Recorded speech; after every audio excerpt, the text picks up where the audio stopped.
Hello, children.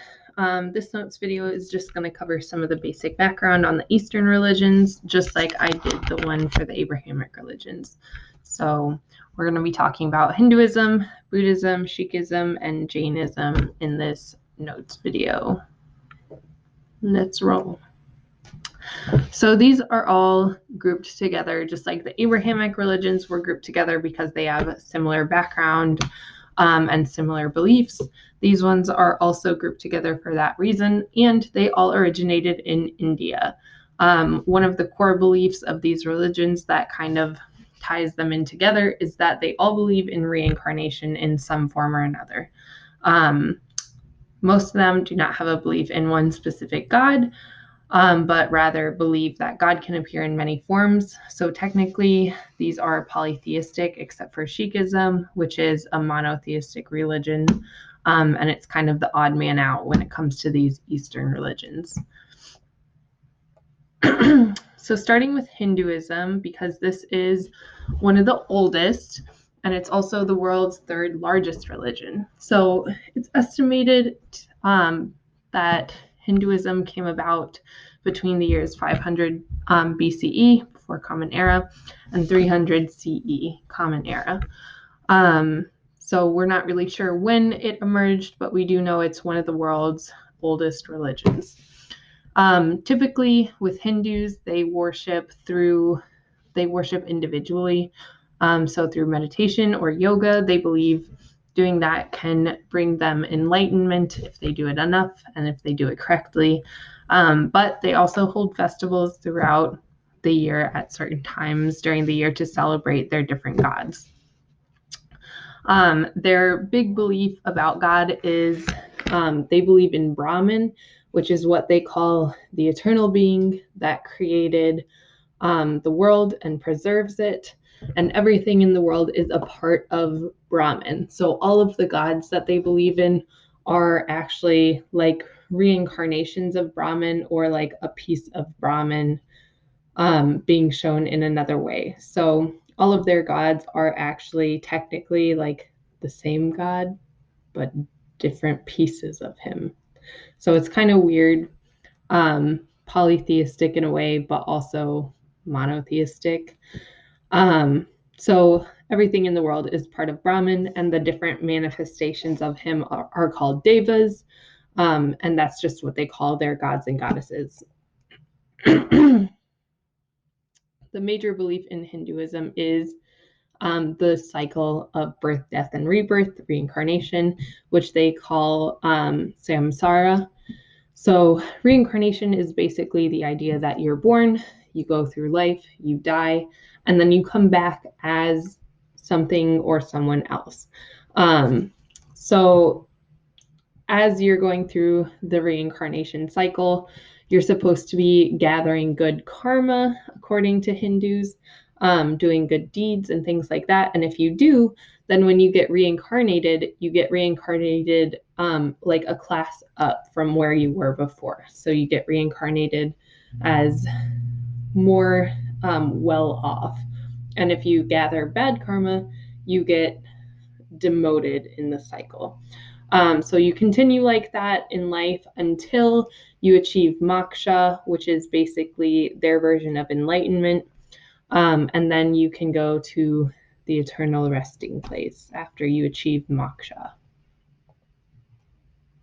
And then these are just some of the main Hindu deities, the gods and goddesses. So Brahman is the main one I talked about.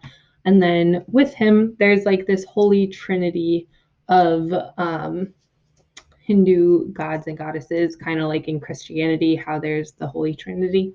So Brahman is the first one, and he is the creator of the world. And then Shiva is this one here, and this one is depicted as the destroyer. So when it comes time for the earth to reincarnate, Shiva is the one who destroys it and makes sure it's ready to go into its next life.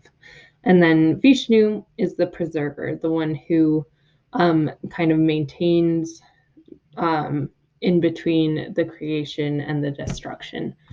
And then these are just some other important ones: Rama, Ganesh, and Krishna.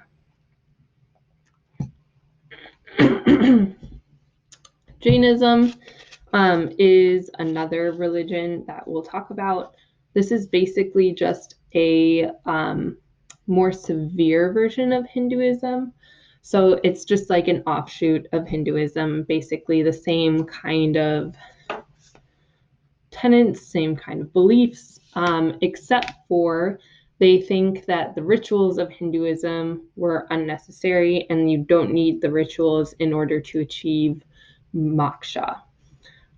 So people believe you can achieve moksha by giving up worldly possessions and controlling your own actions. So you don't really need to do anything other than that in order to achieve your enlightenment. And then they also take an oath of nonviolence. So they refuse to harm any living creature, and that means they would be vegetarians. And also, they're like so extreme about not harming living creatures that they like carry brooms around with them so that they can sweep any bugs or anything out of their way so that they don't step on them, because that will bring them bad karma. And then they also only tell the truth because obviously it can be a form of violence if you are lying to someone and it comes to their harm. So that's Jainism, just a severe form of Hinduism, basically. Buddhism, I'm sure you've all heard of before. It came about through the teachings of the Buddha. I'm going to take my camera off so you can see the whole screen. So the Buddha was an Indian nobleman, and he basically came to this assumption that suffering is a part of human life, and he created this whole belief system around that. So the Four Noble Truths is the basis of Buddhism. Suffering is a part of human life. Suffering comes from people's desire for material goods or pleasure. Overcoming these desires during life brings suffering to an end, and desires can be overcome by following the Eightfold Path. So these are the beliefs that Buddha set forth, and people started following, and it eventually became Buddhism. So these are the Eightfold Path, and basically the idea is if you follow the Eightfold Path and you accept the Four Noble Truths, then it will lead to a state of enlightenment, and their type of enlightenment is called nirvana. So that's what you want to achieve in order to get out of the cycle of rebirth and reincarnation. So to get out of reincarnation, you need to achieve nirvana, so that your soul will be forever free from suffering. And you do that through following these things. There's different examples of them, but I'm not going to get super into them. If you're interested in the Eightfold Path, go do some research. All right. Sikhism is the odd man out in the Eastern religions. They believe in one God only, and they basically believe in, there's not really like a whole process to it or really a severe worship system or anything like that, but they believe in honesty, equality, fidelity, and meditating about God, which they call Wahaguru. I don't know if I'm pronouncing that correctly. And then they also believe in never bowing to tyranny. So they believe in making sure people are free of oppression, not being oppressed. And they also wear these 5 objects at all times, which they call the 5 Ks.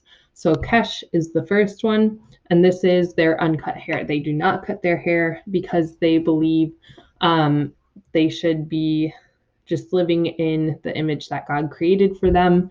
So it's a symbol of respect for the perfection of God's creation, which is them. So often they will wear turbans to cover their hair. So sometimes they are mistaken as Muslims who also do this. Kanga is the second one, which is a wooden comb that they usually wear in their hair. And this is to keep one's hair clean, going back to that symbol of respect for the perfection of God's creation. They comb their hair at least twice a day to make sure they are showing God the proper respect. Third one is kachera, which is cotton undergarments. So this is just a symbol of their chastity. Kara is an iron bracelet, and it's a symbol of strength, which they need in order to fight tyranny and oppression. And then Kirpan is the third or last one, fifth one. And this is just an iron sword or dagger that they carry with them at all times. And it is obviously probably not used that much anymore, but it's just a symbol. And it's supposed to be used against oppression. If they are being oppressed, it is their duty to step forth and get rid of that oppression. And that is it for my quick background on those. Next week, we'll be talking about folk religions.